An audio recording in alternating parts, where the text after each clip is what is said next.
Whenever someone asks me why I buy silver, I tell them that paper fiat money can often die.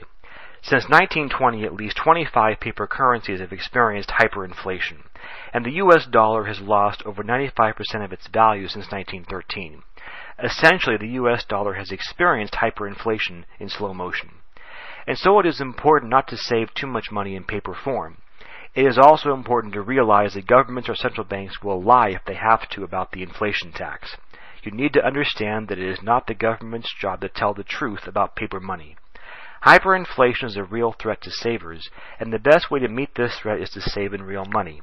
By real money, I'm talking about the only two metals mentioned by name in the U.S. Constitution, gold and silver.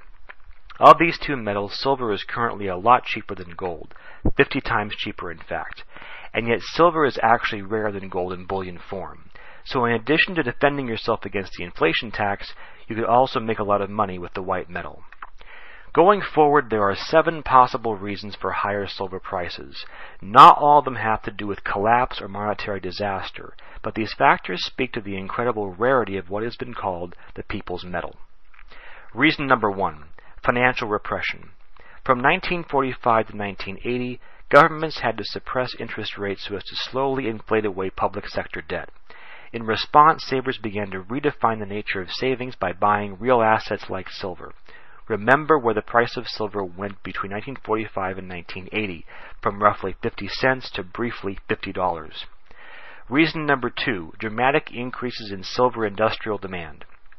If demand for silver for industrial purposes increased, you would see a whole new price range for the metal. There are more industrial uses for silver than for gold, and many more than copper. Silver is an in-demand element for all sorts of high-demand items, from cameras, dishwashers, indoor plumbing, television sets, computers, cell phones, adhesives, and now solar technology.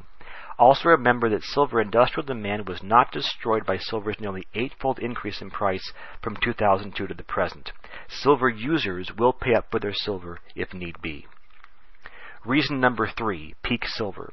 If silver supply is disrupted because of wars, depression, resource scarcity, lack of oil, or political turmoil, you would also see higher silver prices. Remember, too, that in the past, silver production has peaked out for decades at a time. This was the case, for example, between 1600 and 1750. There was no growth in silver production for several generations. Reason number 4, remonetization of silver. Governments and banks used to own millions and millions of ounces of silver, but today own almost none. Might this change? If the official sector were to begin buying silver, it would have a dramatic increase in the price. Reason number 5, gold-only investors diversifying assets into silver.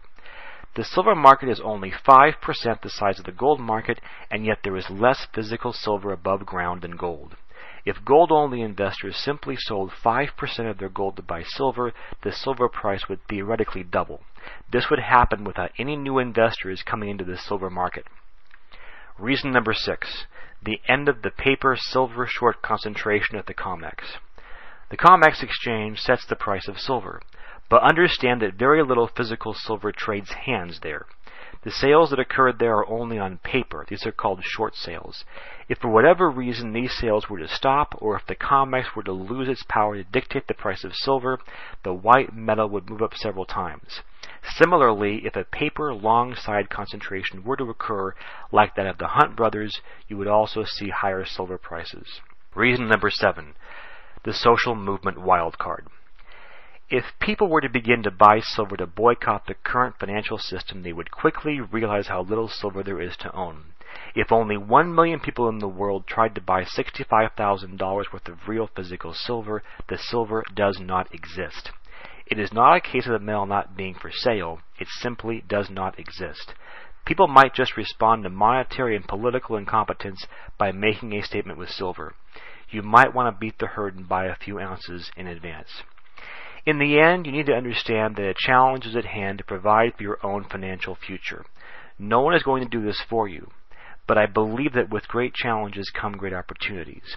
To learn more about the silver story, please see my book, Silver the People's Metal, with a foreword by David Morgan.